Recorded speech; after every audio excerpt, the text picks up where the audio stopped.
전능하사 천지를 만드신 하나님 아버지를 내가 믿사오며 그 외아들 우리 주 예수 그리스도를 믿사오니 이는 성령으로 잉태하사 동정녀 마리아에게 나시고 본디오 빌라도에게 고난을 받으사 십자가에 못 박혀 죽으시고 장사한 지 사흘 만에 죽은 자 가운데서 다시 살아나시며 하늘에 오르사 전능하신 하나님 우편에 앉아 계시다가 저리로서 산자와 죽은 자를 심판하러 오시리라. 성령을 믿사오며 거룩한 공예와 성도가 서로 교통하는 것과 죄를 사하여 주시는 것과 몸이 다시 사는 것과 영원히 사는 것을 믿사옵나이다. 아멘. 그는 멸시를 받아 사람들에게 버림받았으며 간고를 많이 겪었으며 질고를 하는 자라 마치 사람들이 그에게서 얼굴을 가리는 것 같이 멸시를 당하였고 우리도 그를 귀히 여기지 아니하였도다. 아멘. 오늘은 어제에 이어서 이사야의 예수님 고난 예언 두 번째 말씀을 전하도록 하겠습니다. 지난 시간 우리는 예수님께서 고난당할 때 어떤 모습이셨는지를 확인해 보았습니다. 주님은 당시 지극히 연약하고 지극히 비천한 모습, 심지어 사람들이 혐오할 정도로 처참한 모습으로 고난을 당하셨습니다. 오늘 본문은 주님께서 실제 어떻게 고난을 당하셨는지를 예언하는 내용입니다. 이사야는 예수님께서 오시기 전 700년 전의 사람이지만 그 자리에 서서 그 고난의 현장에 가본 것처럼 생생하게 예수님의 당하신 고난을 기술하고 있습니다. 이사야가 예언한 그 모습, 그 고난의 모습을 우리는 주목해야 합니다. 예수님의 영광을 바라보기 전 그 고난의 모습에 우리가 그 시선을 집중해야 됩니다. 그 고난의 모습에 은혜가 있고 이 시대 교회에 해답이 있습니다. 첫 번째로 보니까 멸시를 받았다라고 했습니다. 3절의 초반절 보면 그는 멸시를 받아. 이는 예수님께서 사람들에게 멸시를 받으셨음을 의미합니다. 본문 중에 멸시로 번역된 히브리어 원문 표현은 빠자입니다. 이 단어는 욕되게 하다, 경멸하다 등을 의미하는데 당시 사람들은 예수님을 경멸했고 실제로 또 욕하게 되었죠. 마태복음 26장 27절에 보면 이에 예수의 얼굴에 침뱉으며 주먹으로 치고 어떤 사람은 손바닥으로 때리며 등짝을 손바닥으로 때리든지 뺨을 치든지 여하튼 굴욕적인 모습을 보여주시는 예수님입니다. 지금도 누군가의 얼굴을 침을 뱉는 것은 굉장히 경멸적인 행위이죠. 내가 만약에 그 침뱉음을 하는 것도 악하지만 얼마나 사람이 화가 나면 그런 행위를 하겠습니까? 반대로 내가 침을 맞았다. 그것이 자의든 아니면 실수로 인해서 그렇든 굉장히 기분 나쁜 것이죠. 그런데 예수님은 십자가의 고난 때 침뱉음 그리고 주먹질로 손바닥으로 얼굴을 가격을 당했습니다. 멸시도 이런 멸시가 있겠습니까? 이 같은 멸시 또는 욕됨 우리가 당해야 할 일들입니다. 그러나 이 죄로 말미암아 우리가 당할 일들을 주님은 우리가 당할 죄로 스스로 그것을 떠안고 우리 대신 지셨다라는 것입니다. 그 끔찍한 멸시를 우리를 위해서 당하셨다라는 것입니다. 두 번째로 사람들에게 버림을 받았다. 3절에 보니까 사람에게 버림을 받았으며 이는 말 그대로 주님이 사람의 버림을 받으셨음을 뜻합니다.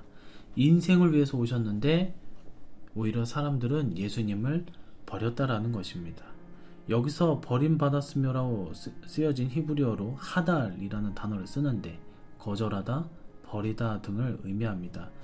그러니까 필요 없다 이거죠. 예수님이 예루살렘에 입성 때 무수히 많은 사람들이 호산나 하며 예수님을 환대했습니다. 제자들은 예수님께서 왕이 되시리라 여기고 야고보, 요한 같은 자들은 주님의 좌우편에 앉게 해달라고 심지어 어머니가 청탁을 하기도 했습니다. 하지만 그랬던 그들 모두가 다 예수님께 등을 돌렸다라는 것이죠. 마태복음 27장 21절 총독이 대답하여 가로되 둘 중에 누구를 너희에게 놓아주기를 원하느냐 가로되 바라바로소이다.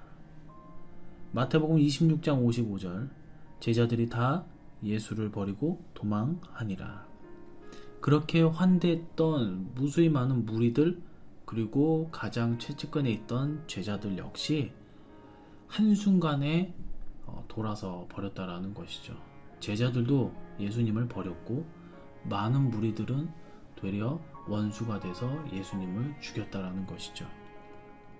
사람에게 버림받는 것, 그 전에 자기 편에 있던 이들이 버린다라는 것은 육적인 고통도 고통이지만 정신적으로, 정서적으로 더 큰 고통을 안겨다 줍니다.